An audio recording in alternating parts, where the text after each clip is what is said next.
Everyone remembers the day when Maximilien Robespierre strode into the National Convention, his eyes ablaze with the fervor of revolution.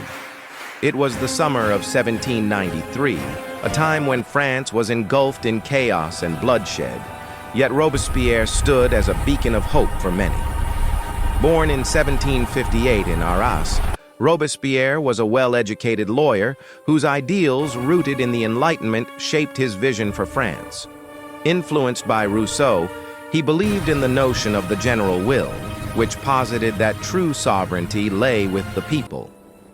His early years in Paris saw him rising through the political ranks amid the fervent debates of the National Assembly, where calls for equality roared louder as the oppressive reign of Louis XVI clung to power. 1793 was pivotal. The revolution had entered its most radical phase, and Robespierre emerged as a leading voice in the Jacobin Club.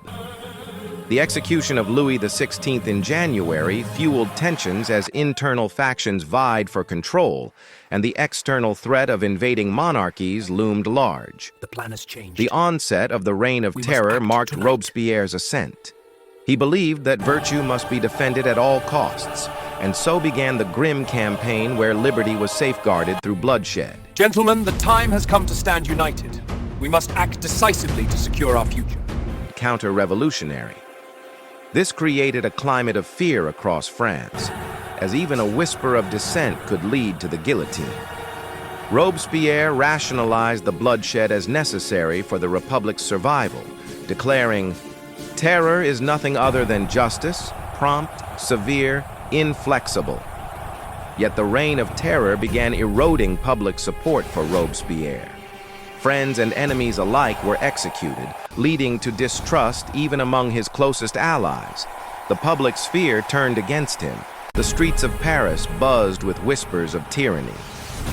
On July 27, 1794, known as 9 Thermidor in the revolutionary calendar, the tide turned once and for all. In an emergency meeting of the convention, Robespierre stood before his colleagues, trembling with rage and fear. He declared that enemies lurked in their midst, insinuating threats against fellow revolutionaries. But it was too late. The same men who had once revered him were now plotting his downfall. The next morning would seal his fate. He was arrested, but when supporters attempted to rescue him, chaos erupted. Robespierre was wounded in the jaw, a grotesque symbol of his downfall.